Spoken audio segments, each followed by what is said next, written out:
Bonjour, bonjour à tout le monde.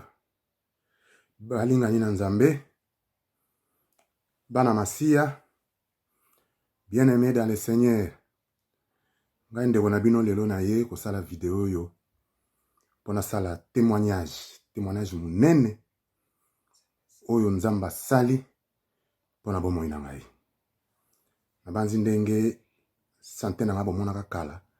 Ndenge bomoni lelo ya une très grande différence. Santé est malade. Mais naza na convalescence. Dieu est bon. Dieu est naturel. Dieu asala ya bikamwa. Lelo na yeko sala témoignage na ndenge Nzambe Jova abikisinga na liwa. Na kubosa na nanu te na remercier kolo wana pona bolingo monene oyo atiki kati na bomoi nanga. Bien-aimé dans le Seigneur, balinga mina nkolo.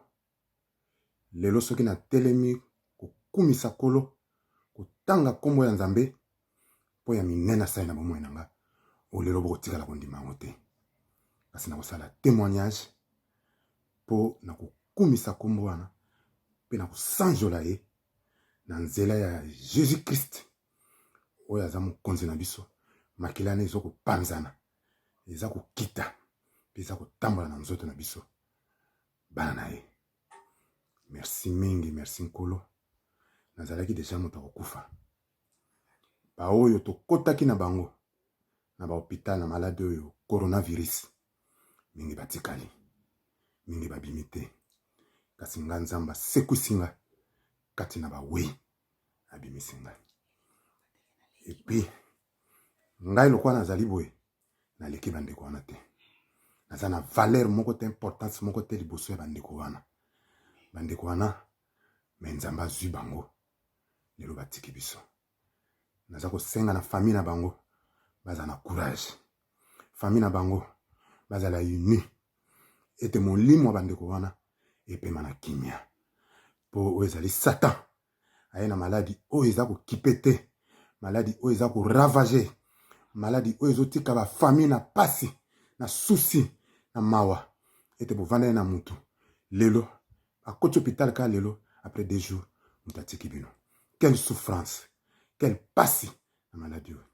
Kasi lelo na kokumisa nkolo na kokumisa Nzambe po abikisinga. Nga nazali koleka bandeko batiki biso na valeur te. Nazali loko pamba. Naza mopepa pamba so bamisi mopepa oyo nga pe na komi bembe. Yango Nzamba ayebi pourquoi oya garder ngai. Nzamba ayebi pourquoi oya sekwisinga. Le muso alinga pesa nga nzela mususu na salela ye. Ayebi tina pe nga moko lelo na kososola ke lokola na biki na liwa na kangama na Nzambe wana. Nzamba aza elenge, Nzamba aza sukali. Nzamba azali oyo soko tangi kombo na ye libiki ya libela na libela. Libiki ya seko na seko. Libiki éternel na komisi Nzambe wana. Jova na pasi o na monaki pendant quelques jours, pendant 32 jours na kati hôpital. Kasi leo botika na sala témoignage moke. Po ete ezali o ngai moko na vivre moto mosusu te. Ngande ko na bino nakendeki na urgence ya Masi. Tango na koti kuna basali nga examen. Après ba kopesa nga résultat balobi kawo eza ya biso te. Tozobenga ba médecin ya Sami ba transférer yo na la Pitié Salpêtrière na 13e arrondissement hôpital monene où ils en a Paris côté ya Austerlitz. Ba transférer nga ambulance ye bazunga na kei balingami pa na Nzambe. Bien-aimé dans le Seigneur na komi kuna ba yaminga na médecin ye ayebisinga bon mon frère tozo sala yo examen to yebe loko ni ezotongisa o bake basala examen 30 minutes après balinga résultat médecin mundele ayebisanga bon monsieur vous êtes atteint du coronavirus.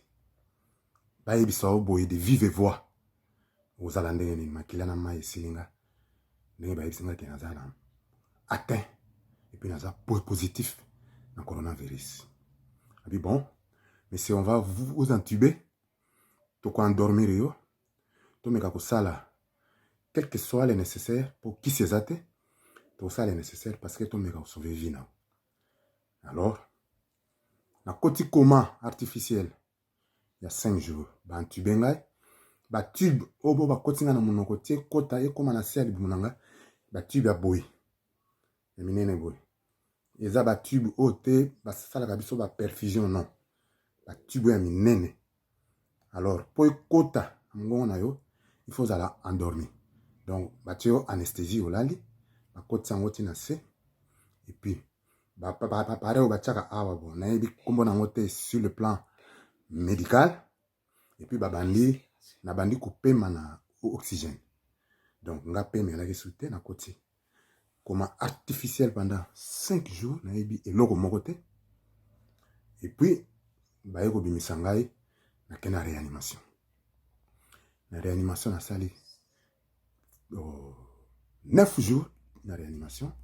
Na opema na oxygène. Souffrance, tellement souffrance. Batio na kati ya libumu. Et puis, masque. Il y a respiration. Na monoko na ngai. Et puis, perfusion de l'autre côté. Basinga na bango na batolo. Pembe na mopanzi. Partout. Alors, na eko bima na réanimation. Ba médecin ba kamwe. C'est pour la première fois banda to bandi ko recevoir bato. Nous avons côté na coma artificiel et puis abîmé. Nous sommes à Kende. Alors, na ye kobima na côté na réanimation. Corps médical nyon surtout wana. Na ko transmettre bino, na ko circuler vidéo. Oyoyo, ba médecin, ba infirmière, ba aide soignante, ba beti maboko. Ba beti maboko pona mutali boso. Oh, ba koti na coma artificiel abika.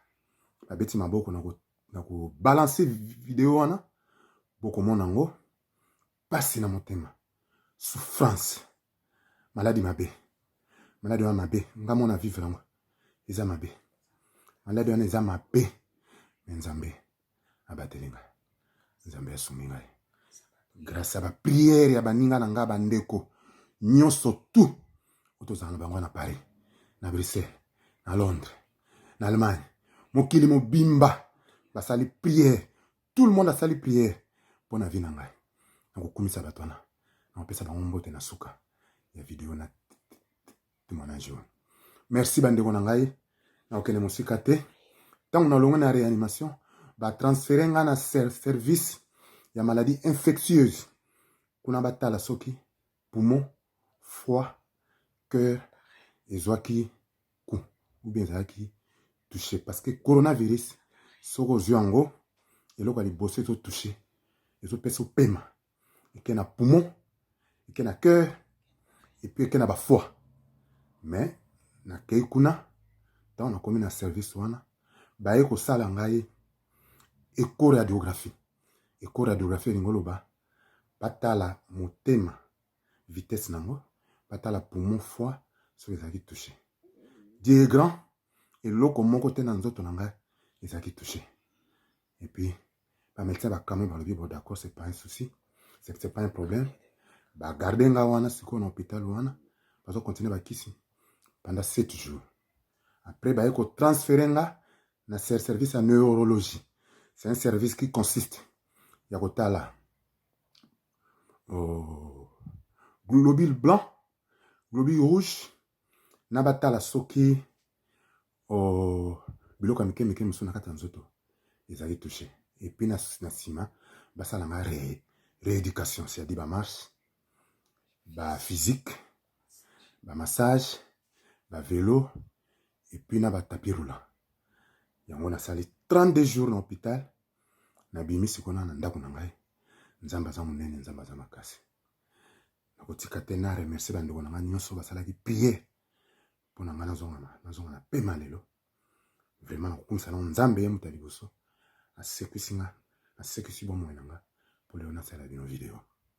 Apesi mbote mingi pe na kumisi bandeko na nga nyonso basalaki prière. Boza ebele ndambo na kotanga mwa kombo muke. C'est pas un problème soko ki kombo na yote. Ce qui boleki ebele na babi c'est tout le monde qui a fait la prière pour moi. Par conseil, nous surtout à télémaki. Où yazo loba. Où yazo prier sur le plan physique, moral et spirituel. L'âme de porte de Paris. Merci pour la prière. Freddy, merci pour la prière. Nabo sanité Jean Muzombo, Jean Dongala, Lombi Anastasie. Vous avez belé la prière. Famille Nangai, Nyoso na Kinshasa. Vous avez prière pour la Nangai. Famille Nangai na Luanda. Nabo sanité. Vous avez prière. Maître Dave, Baninge belé. Ngambe. Nabo sanité. Général Juntown. Oya Kangamagi Nangai. Docteur Leblanc. Docteur JB. Nabo sanité. Pasteur Nangai.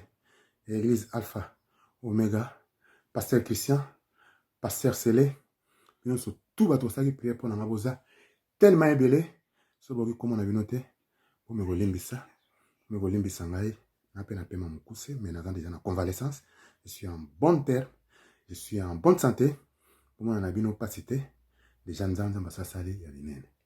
La bonne sanité, Paulin, Almeida, batunyo surtout, oyo. Bakanamaki na ngana losambo na komisi bino vraiment nzambe azana bino ba famille ba perdre bande kona bango